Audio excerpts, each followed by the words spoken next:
Demikian dari generasi pertama, kedua, ketiga hingga lebih dari 14 abad daripada gelombang cahaya risalah terus berbicar dari masa ke masa, memanggil umat untuk bertaubat, memanggil umat untuk bersujud, memanggil umat untuk mengenal tauhid, memanggil umat untuk bersilaturahmi satu sama lain, memanggil umat untuk bersyukur atas setiap kenikmatan, memanggil hamba untuk bersabar atas setiap musibah, memanggil umat untuk menuju Allah, untuk mengantarkan mereka kepada Allah, untuk mencapai kebahagiaan di muka bumi dan di yaumil qiyamah. Demikian agungnya seruan sang Nabi yang disampaikan oleh Allah Jalla wa'ala, dan berjuta-juta sanubari itu tetap dalam kemuliaannya. Mereka wafat dan alhamdulillah bila muncul penerusnya, dan dari hari ke hari demikian penerus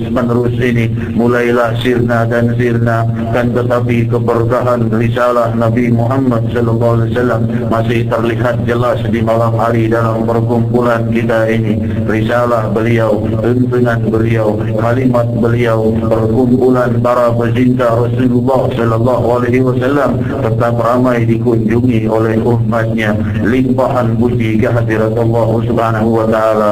Walaupun kita terputus dan terbatasi 14 abad yang silam dengan beliau, tapi jiwa kita bersambung dengan mencintai Nabi Muhammad sallallahu alaihi wasallam. Ruh kita bersambung dengan beliau sallallahu alaihi wasallam, berpadu dengan semua arwah para pecinta Rasulullah, berpadu dengan semua jiwa orang yang mencintai Nabi Muhammad sallallahu alaihi wasallam dari zaman ke zaman, sebelum kita dan sebelumnya dan sebelumnya dan sebelumnya, tetap di dalam satu kelompok mulia para pendukung dan para pecinta Rasulullah sallallahu alaihi wasallam. Alhamdulillah, hadirin hadirat yang dimuliakan Allah. Ya Allah, Maha Suci Allah, dan segala puji baginya yang telah memilihkan kita idola mulia yang satu ini, idolaku dan idola kalian.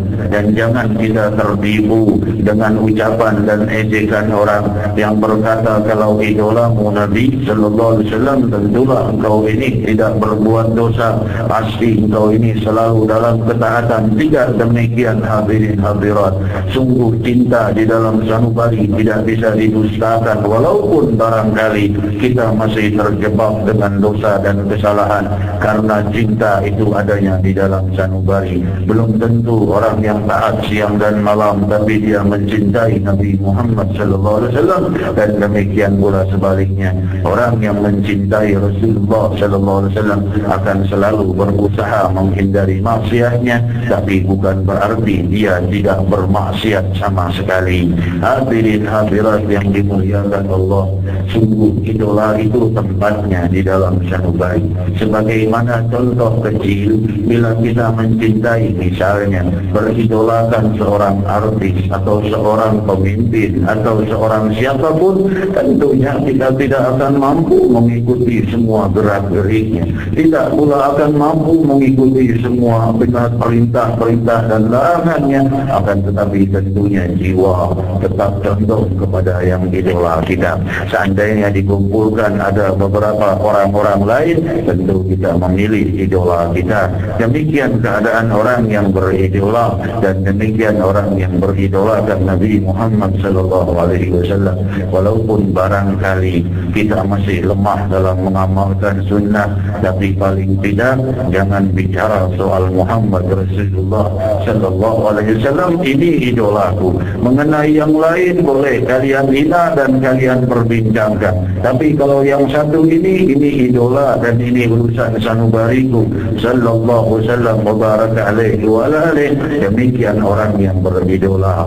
Boleh saja, tapi urusan idola tidak ada yang lain selain Nabi Muhammad sallallahu alaihi wasallam.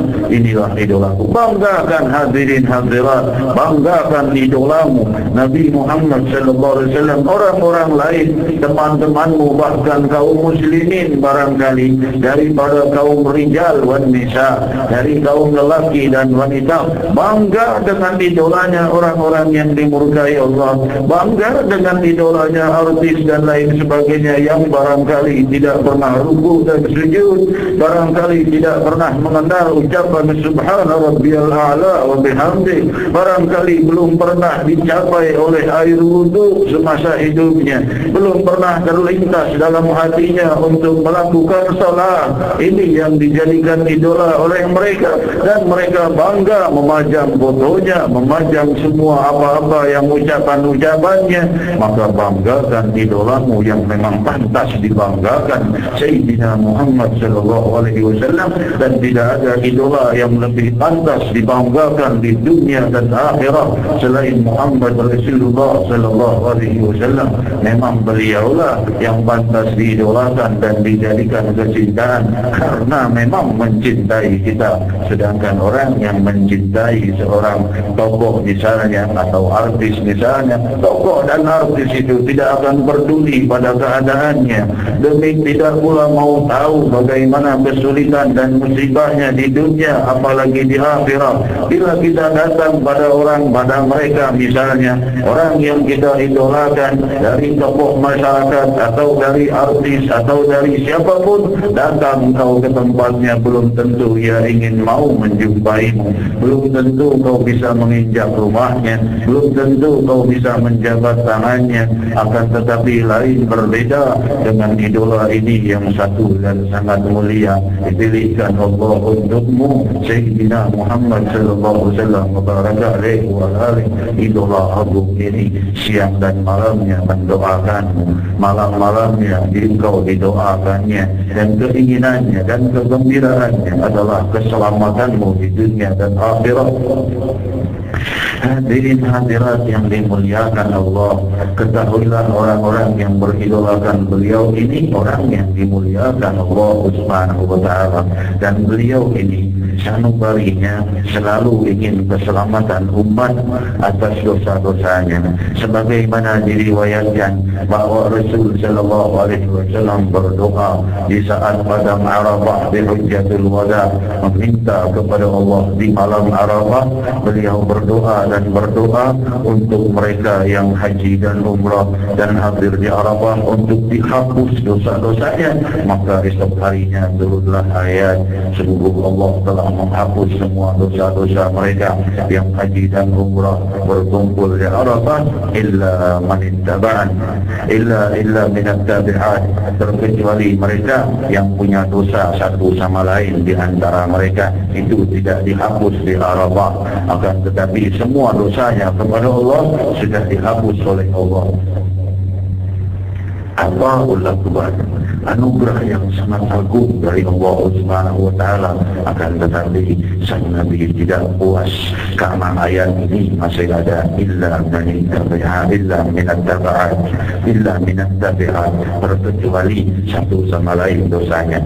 Belum puas Rasulullah sallallahu alaihi wasallam selalu ingin kita mendapat pengampunan lebih, selalu umatnya agar dikecualikan dan diberi pemberian lebih, sehingga di malam hari itu beliau berangkat lagi bermunajat kepada Allah, meminta di medan Muzdalifah. Dan keesokan harinya setelah subuh terlihat wajah beliau cerah dan gembira.